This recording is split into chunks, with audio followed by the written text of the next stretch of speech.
In this episode, we're going to clear up one of the biggest sources of confusion for beginners: the difference between operational technology and information technology, and what it means when the two worlds start to overlap. Most people have seen IT in everyday life because it shows up in laptops, email, Wi-Fi, websites, and the systems that keep an office running. OT is different because it is tied to physical processes like making products, moving water, generating power, controlling building systems, or managing transportation. That difference sounds simple until you realize that modern organizations connect these environments for efficiency, visibility, and remote operations. And once they connect, the risks and responsibilities start blending. Beginners often expect that security rules should work the same way everywhere, but the constraints in OT can make a standard IT approach unsafe or disruptive. At the same time, pretending OT is completely separate is also wrong, because modern plants and critical infrastructure increasingly depend on networks, data, and shared services. This lesson is about learning the real differences, understanding what convergence looks like, and seeing why responsibilities must be clearly defined so security improves without breaking operations. Before we continue, a quick note. This audio course is a companion to our course companion books. The first book is about the exam and provides detailed information on how to pass it best. The second book is a Kindle-only ebook that contains 1,000 flashcards that can be used on your mobile device or Kindle. Check them both out at cyber.author.me in the Bare Metal Study Guide series. A good starting point is to define what each environment is trying to achieve, because goals drive decisions. In IT, the systems are mainly about storing, processing, and sharing information, and the business impact of a problem is often tied to productivity, confidentiality, and service availability. In OT, the systems are mainly about controlling a physical process, and the business impact of a problem can include safety, equipment damage, environmental harm, and interrupted production. That does not mean IT never cares about safety or that OT never cares about confidentiality, but it does mean the priorities often show up in a different order. Another difference is the kind of time pressure each environment lives under. IT systems might tolerate a brief reboot, a patch window, or a service restart, while OT systems may run continuously and be designed to avoid stopping, because stopping can create hazardous conditions or expensive downtime. When you understand that the product of OT is a physical outcome, like pressure, temperature, speed, or flow, you start to see why certain security actions must be carefully controlled. In a beginner's mind, a quick update seems harmless, but in OT, a quick update can become an unexpected process change. The next difference is the nature of the devices and how long they are expected to live. IT endpoints like laptops and phones are replaced frequently, and servers might be refreshed every few years, so modern security features can be adopted relatively quickly. OT devices often last much longer, sometimes decades, and the environment may include controllers, sensors, and operator stations that were designed before modern security expectations. That long life is not because the organization is lazy, but because industrial equipment is expensive, specialized, and sometimes certified or validated for specific uses. Changing a component may require safety testing, process validation, vendor support, and planned outages, which can be difficult to schedule. Many OT devices also have limited computing resources, meaning they cannot run heavy security tools without affecting performance. Some systems are built to prioritize deterministic behavior, meaning they must respond in predictable timing. An extra load can create unacceptable delays. These constraints do not excuse insecurity, but they explain why OT security must be risk-based and careful. A beginner should learn to respect that just patch it is not always the first move in OT, even if patching is important. Convergence is the process of IT and OT becoming more connected, and it is happening for reasons that are easy to understand. Organizations want centralized monitoring, remote support, data analytics, predictive maintenance, and better coordination between business decisions and operational reality. Data from OT can help reduce waste, improve quality, and catch equipment issues early, and those are valuable outcomes. Convergence also happens because the underlying technology is increasingly similar, with Ethernet, standard servers, virtualization, and common operating systems appearing in industrial environments. Once common technologies appear, common vulnerabilities can also appear, and attackers can use familiar methods to reach systems that control physical outcomes. Convergence often brings IT tools into OT, like logging, identity management, and network monitoring. But those tools must be integrated in a way that respects OT constraints. Beginners sometimes imagine convergence as a simple merge where everything becomes one network, but a mature view is that convergence is selective and controlled. The goal is connectivity that provides value while preserving safety and stability. A major challenge in convergence is that responsibilities can become unclear, and unclear responsibilities create gaps where problems grow. In many organizations, IT teams are responsible for corporate networks, email, user accounts, and business applications, while OT teams are responsible for plant systems, control networks, and process reliability. When these systems connect, questions arise like who approves changes, who patches what, who monitors alerts, and who responds when something goes wrong. If nobody owns a responsibility, it may be ignored, and if two teams both assume the other team owns it, it may be ignored twice. Responsibilities also include who has authority to make a system unavailable, even briefly, because in OT, availability can be tied to safety and production.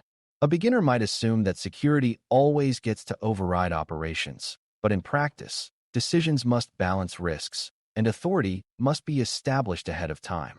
Clear responsibility models also reduce conflict, because teams stop blaming each other and start coordinating. The exam mindset you should build is that security is not only about controls, it is about governance, communication, and agreed decision rights. Operational constraints are the real-world limits that shape what actions are acceptable in OT, and they show up in everyday decisions. One constraint is safety, meaning actions must not increase the risk of injury or create unsafe process states. Another constraint is uptime, because many processes are designed to run continuously, and stopping them can be costly or dangerous. Another constraint is determinism, meaning control traffic and control logic must occur with predictable timing, and delays can cause instability. Another constraint is vendor dependence, where only certain changes are supported, and unsupported changes can void warranties, break certifications, or create untested behavior. There are also physical access constraints, because OT equipment may be in hazardous areas or remote locations, making hands-on work difficult. These constraints can make standard IT practices, like frequent scanning, aggressive blocking, or rapid patching, risky if applied without adjustment. The beginner takeaway is that OT security is often about reducing risk while preserving the process, and that means you must understand the process context.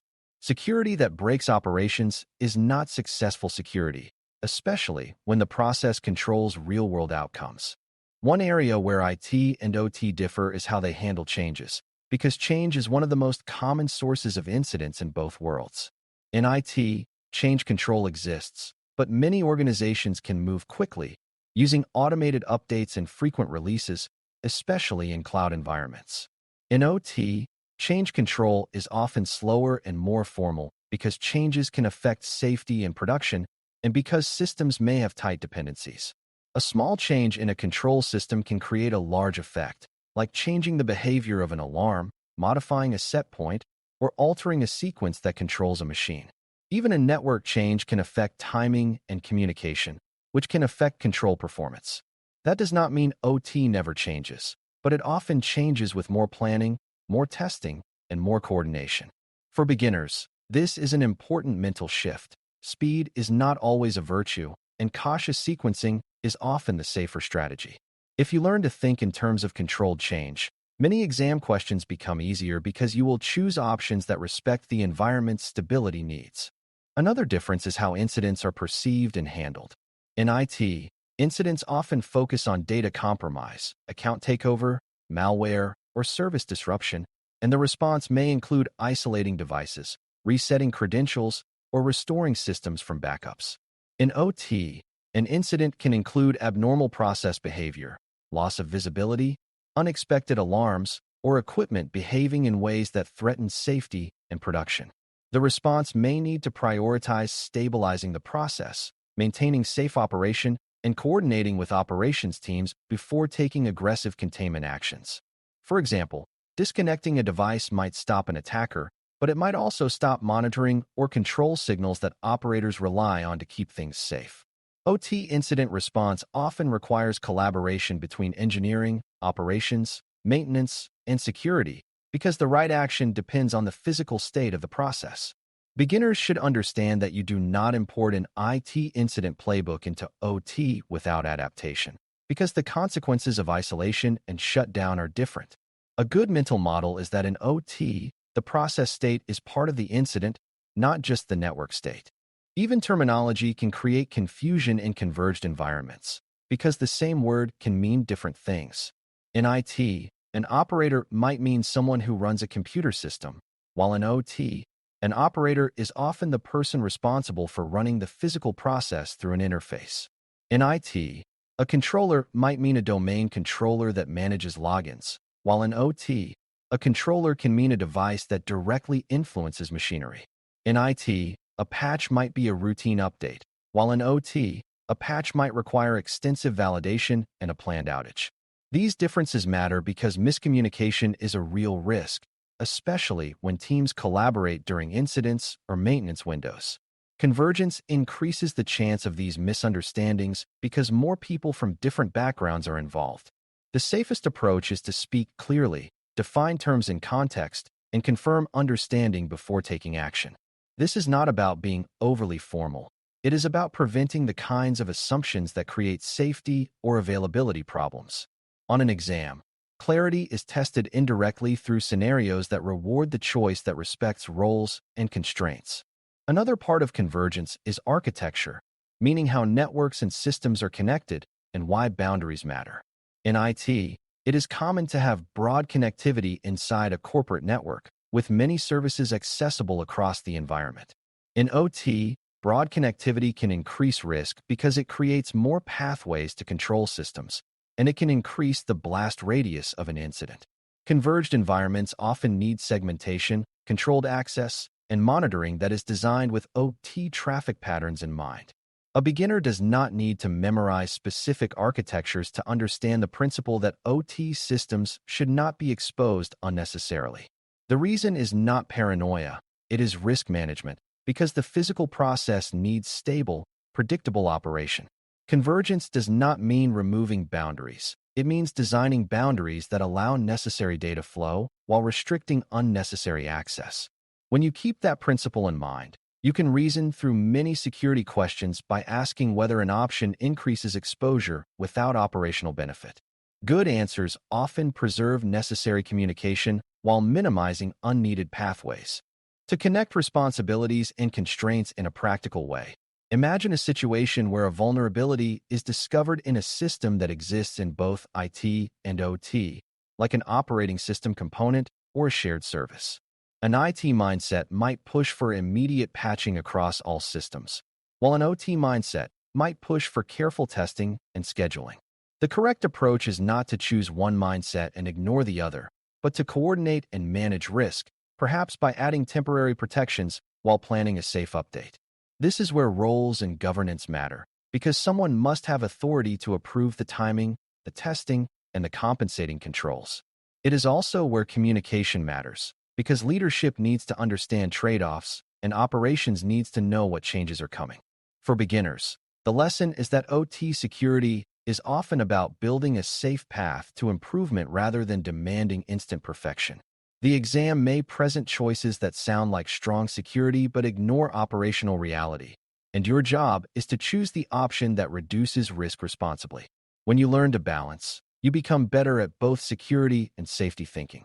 To close, the difference between OT and IT is not a simple line, but a difference in purpose, priorities, device life cycles, and acceptable risk, and convergence is the growing overlap where these differences must be managed rather than ignored.